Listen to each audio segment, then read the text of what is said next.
Vous avez des news du coup pour aujourd'hui, les gars? Ouais, il y a CZ qui veut mettre une droite à Bankman. Ah, de c'est ouf. ça, la news.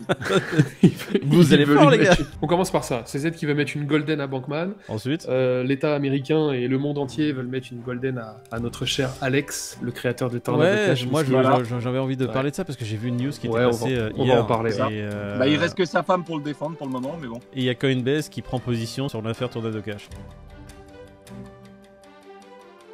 Ensuite, on a pourquoi le CSU va frénétiquement miniter du Bitcoin pendant 3 mois C'est rigolo ça. pour rembourser les gens. C'est même plus d'actualité parce que c'était il y a 5 jours quand BTC était encore à 24. Maintenant qu'il est à 21, je suis même pas sûr que ça tienne la route leur histoire. En attendant, ça avait été autorisé par le régulateur qu'ils puissent trade et miner du Bitcoin, mais uniquement du Bitcoin, sans effet de levier, sans rien, pour récupérer de la liquidité. Enfin voilà, merci de Celsius. Après avoir dit, mais de toute façon, les fonds que les utilisateurs ont posés chez nous, bah, c'est les nôtres, hein, c'est plus les leurs. Donc quelque part, ils ont aucun droit dessus. Et ils avaient dit, mais de toute façon, nous, on n'est pas une plateforme de landing ou de stacking, on est une plateforme de minage de crypto-monnaie. D'ailleurs, nous, c'est comme ça qu'on va rembourser les gens, on va miner du Bitcoin, les gars. On va miner tant de Bitcoin, ce qui fait qu'à un moment donné, on va pouvoir rembourser tout le monde. Il nous faut Bah juste du voilà. temps. C'est ça la C'est news? exactement ce qu'ils ont dit aux régulateurs. Ils ont dit, écoutez, le Bitcoin, il a pris 25% ces dernières semaines. Ouais. Nous empêchez pas de miner du Bitcoin ou de le trade, puisque c'est ça qui va nous permettre de rembourser les utilisateurs. Et du coup, le régulateur a été dans leur sens en disant, OK pour Bitcoin, pas pour le reste des actifs, mais OK pour Bitcoin. Faites ce que vous avez à faire, sauf que 4 jours après, on la connaît l'histoire. Aujourd'hui, BTC, il est à 21 000. Donc, Ouais, mais ils suivent pas le café du coin en même temps. On leur dit aux gens que le Bitcoin va retomber à 20 000, peut-être à 19 et peut-être Grave. même à 10. ouais, mais c'est la seule manière pour Celsius de renflouer les caisses. Alors là, ça devient compliqué encore plus, quoi. Bah oui, on va retomber dans le même schéma de non-rentabilité de minage Bitcoin. On va retomber sur la capitalisation des mineurs. Au bout de combien de temps ils rentrent dans leurs frais? Oui, au bout de combien de temps ils peuvent rembourser les D'ici- gens? Alors, à peu près en 2170, là je pense Celsius, il aura assez d'oseille pour rembourser le Bah, premier ça va. utilisateur. Et remboursera vos enfants. N'oubliez pas de leur laisser vos clés, hein, parce que sinon, ça va être compliqué pour eux. Non, mais Celsius ne va jamais rembourser de toute façon ses utilisateurs. Donc on la met celle-là? Pourquoi pas? Bon, C'est une manière de se foutre de leur gueule, ça prend 30 secondes. Bon voilà, on va la mettre aussi. Ouais, et dans le doute, les gars, je la trouve très jolie. En violet comme ça. Bah, tu vas te la foutre dans le Elle ira très bien avec ton rouge à lèvres. Ledger, encore une fois on va le rappeler. C'est quelque chose de très important. Si vous voulez continuer à protéger vos assets et vos cryptos, une clé Ledger ça coûte pas cher. On en a fait déjà gagner une sur la chaîne. Tiens, on va lancer un petit truc, les gars.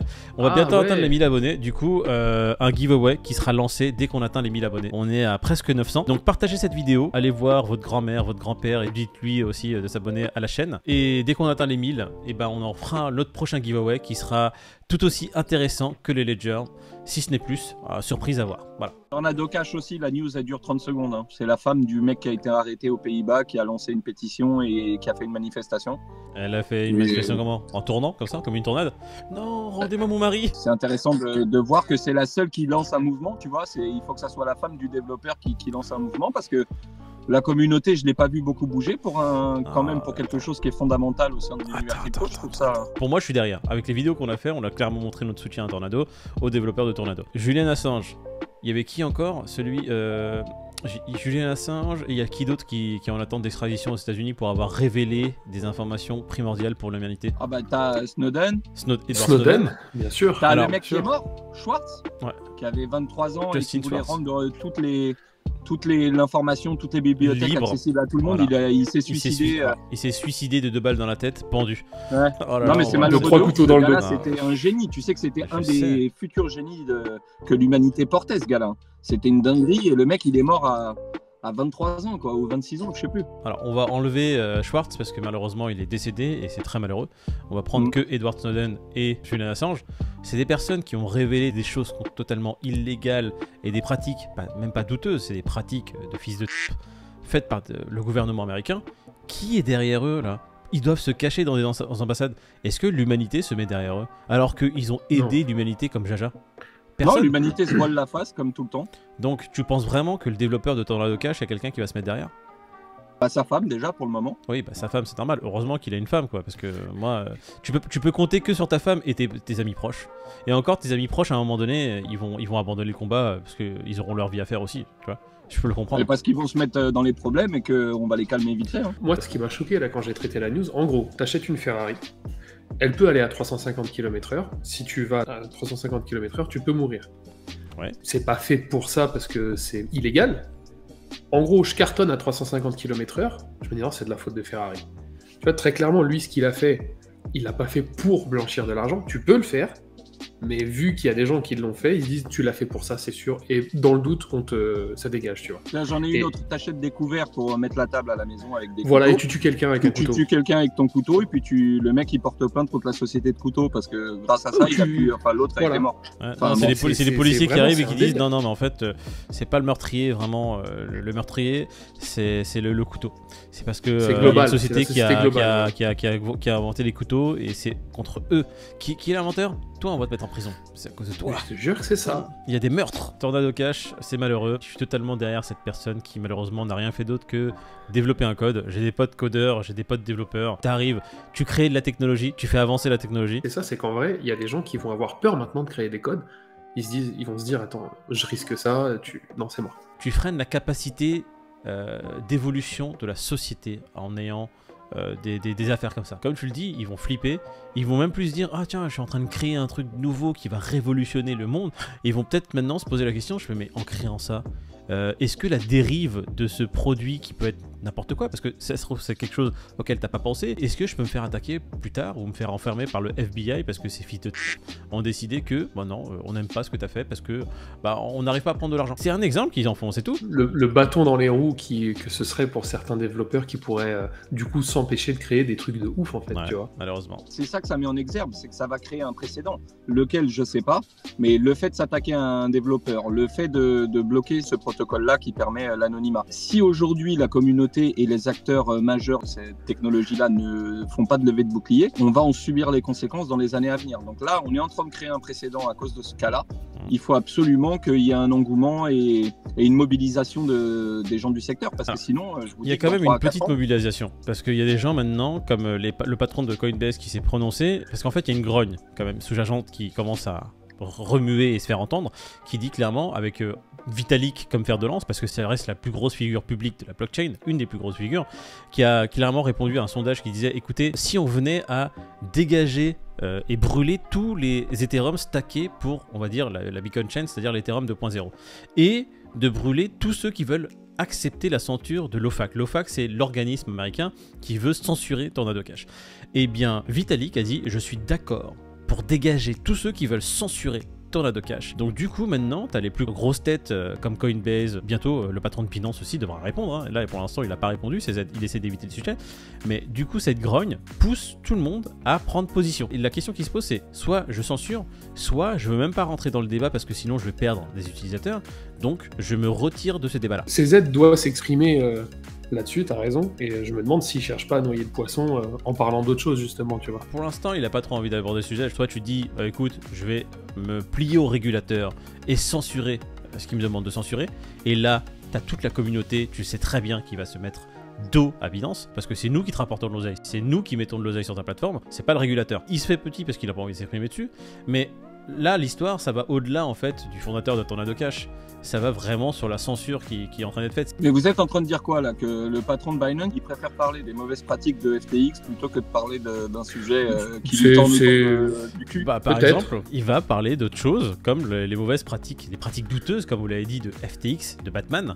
Des jitters. Les jitters, c'est quoi les jitters? Sans rentrer dans les détails du trading, etc., quand tu achètes en ordre limite ou quoi que ce soit, ton achat est dans une liste, si tu veux. Ouais.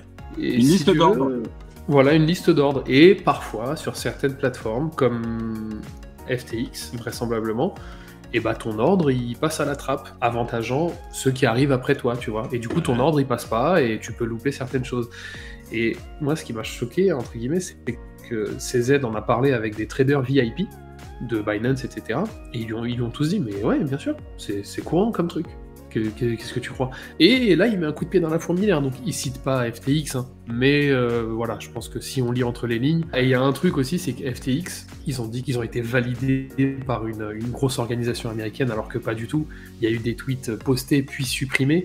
Ouais. Donc là, Bankman, j'ai hâte de voir sa réponse. CZ, sans le vouloir peut-être, hein, il l'a mis dans une sacrée sauce. Bon, CZ, les gars, Binance, tu vois. on s'enflamme un petit peu, mais enfin, CZ, il n'a pas donné le nom de FTX ou de Sam Bankman dans la news, hein, qu'on soit d'accord. Ouais. C'est juste que ça vient Mais il y a pensé très fort. On va dire que ça vient exacerber un petit peu le fait qu'il y ait eu une accusation sur FTX envers le FDIC. Tu sais, c'est... alors attends, j'ai le terme, hein, c'est la Federal Deposit Insurance Corporation. Ouais. Donc, qui ont émis des doutes sur FTX et sur 4 autres bourses crypto. Donc selon l'institution, ces exchanges auraient trompé leurs utilisateurs en leur faisant faussement penser que les produits vendus par leur plateforme étaient assurés par la FDIC. Avec cette ambiguïté ou cette coïncidence, on ne sait pas trop, effectivement tout le monde a été amené à penser que c'était FTX qui était dans le viseur des accusations de CZ. Maintenant, on ne sait pas totalement si c'est FTX ou une autre bourse crypto. Tu fais vite une espèce de corrélation. FTX, ça commence à prendre de l'épaisseur, il commence à être de plus en plus gros. Donc CZ, il se dit, bon, je vais leur taper dessus sans les nommer. Tout le monde va faire le rapprochement sans que j'ai à dire quoi que ce soit, en vrai. Il a raison, franchement, il est pas... J'ai l'impression que c'est une affaire à suivre et dès qu'on aura les suites logiques... dès qu'on verra Sam Bankman derrière les barreaux, je pense que là, on en saura un peu plus. Hein? Qu'est-ce que t'en penses? Les mecs qui lancent des rumeurs de ouf. On a dit que CZ de chez Binance accusait FTX et qu'ils voulaient les mettre devant le tribunal. On a fait une grosse incartade encore sur Tornado Cash, comme quoi bah voilà, ça allait tuer peut-être l'évolution technologique, que ce soit sur la blockchain ou ailleurs. De toute façon, sur l'écosystème, on va dire blockchain. Et il nous reste la nouvelle de merde quand même à sortir. Je trouve que, quelle nouvelle de merde? Très dommage. Le put to earn. Oh, c'est vrai, putain, j'avais pas vu. Le professeur Cho Jae-won. Alors, je m'excuse si je le prononce pas très bien. Bah, je trouve que tu l'as super bien prononcé. Cho Jae-won, qui a inventé des toilettes qui, malheureusement, je n'ai pas d'autre terme, qui changent votre merde en crypto. Et il dit clairement qu'une personne qui défèque à peu près 500 grammes par jour, bah, qu'est-ce que ça donne? Du méthane. Voilà. Ça donne du méthane. 50 litres de méthane, 0,5 kW. Et tu peux transformer ces 0,5 kW en gogol. Un shitcoin, comme il le dit. Et bah écoutez, c'est le professeur J1 qui sera maintenant désormais officiel, l'inventeur du premier réel shitcoin. On parlera d'une news très intéressante demain, une news qui concerne Google et une news qui concerne l'USDT de Tether. Et du braquage aussi, on n'a pas parlé aujourd'hui. Ah, il y a un braquage. Bon, écoutez, braquage, Google et USDT. J'ai envie de vous dire, j'ai l'impression que c'est une émission de Marc Morandini. On n'a pas fait de prix, on n'a pas fait de Crypto Fear and Greed. Je vais faire juste rapidement... On s'en bat les couilles. Bah non, parce que là, avec les millions de liquidations qu'il y a eu depuis vendredi et le cours du Bitcoin qui est à 21K, je pense que ça vaut quand même le coup de... Bah écoute, je vais juste rappeler à tout le monde... Je me demande pourquoi le Bitcoin est descendu à 21 000. T'en as plein qui savent pas que c'est des liquidations sur les mecs qui étaient en longue sur BTC. Hein. Je vais même pas développer plus que ça.